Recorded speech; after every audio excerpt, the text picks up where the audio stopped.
cover that in another session.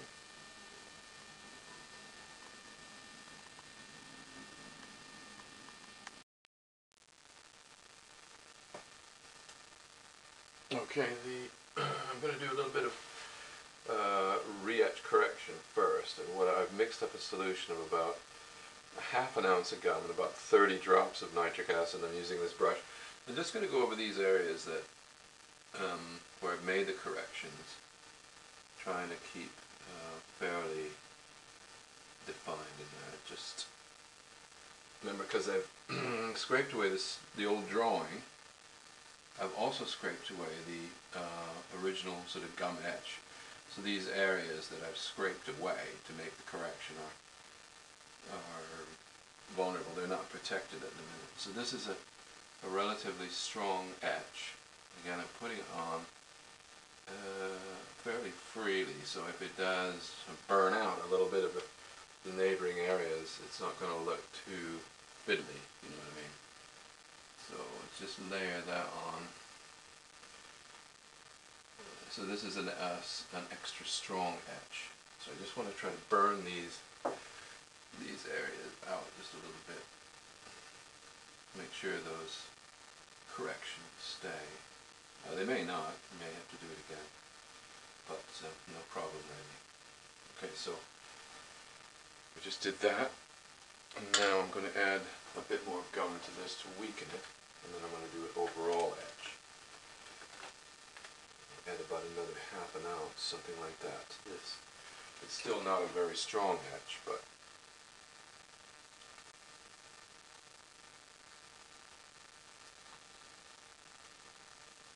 should be strong enough to do the job. I don't want anything, because I haven't proofed it or anything. I've just rolled it up, so it's still fairly delicate.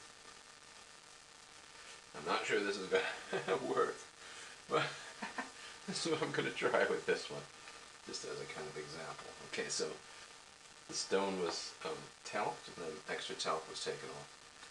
And then this second etch, this second gum etch, was put on like this, like you can see now. Now I'm going to leave that for 2 or 3, maybe even 4 minutes. This is not very strong, so if I make it slightly weaker and leave it on longer, then it'll have a similar kind of effect to a stronger etch left on for a shorter time.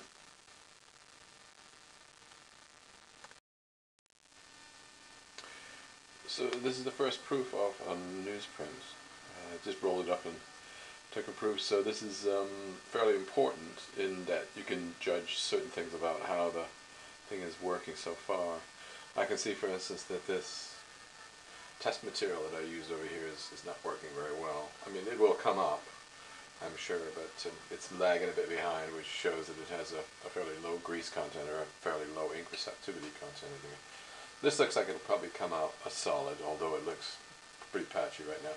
You can see the line is very clear, and the drawing largely is very clear. But what you're looking at, first of all, is how it's been rolled up, and so it's nice and even. It doesn't need to be very dark. In fact, it doesn't want to be very dark in the first proof.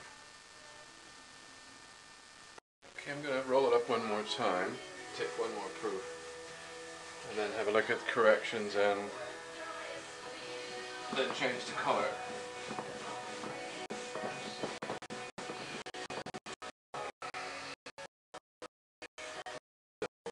Very evenly down. Watch where you put your sponge. Just roll the image back and forth. Damp again.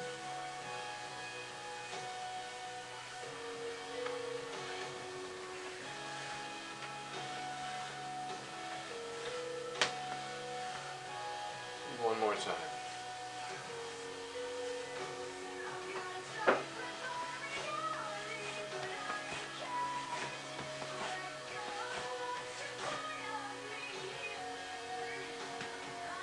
That's it, ready to take a proof of that.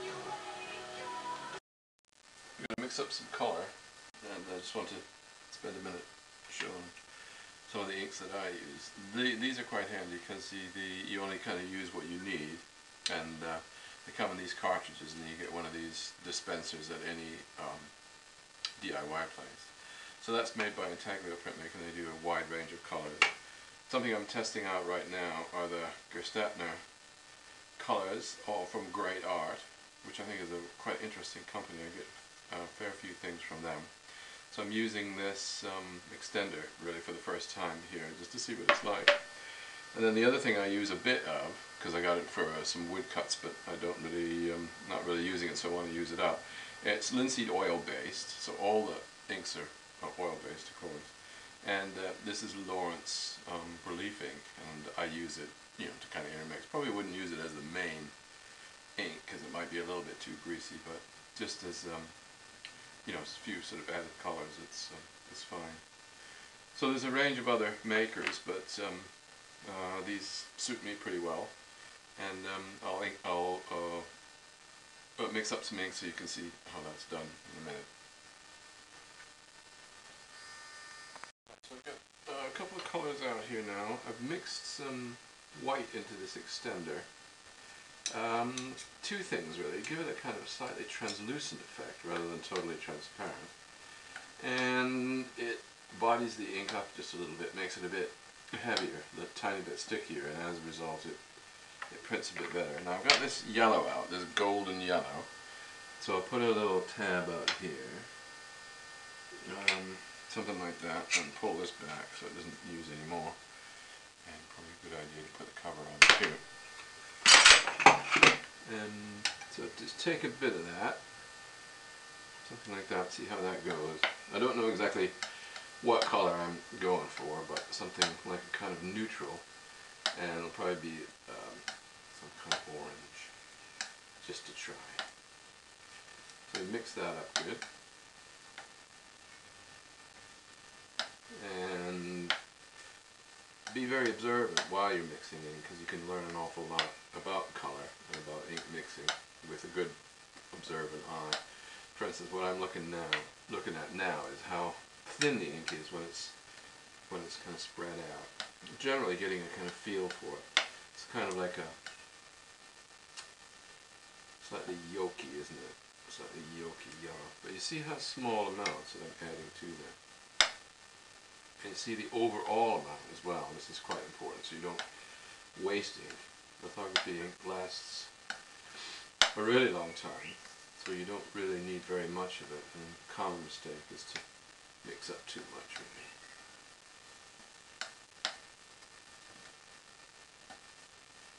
Okay, I'm just going to have to think about this for a minute now. So here we are back with a little bit of red into that. So it comes out to be this orange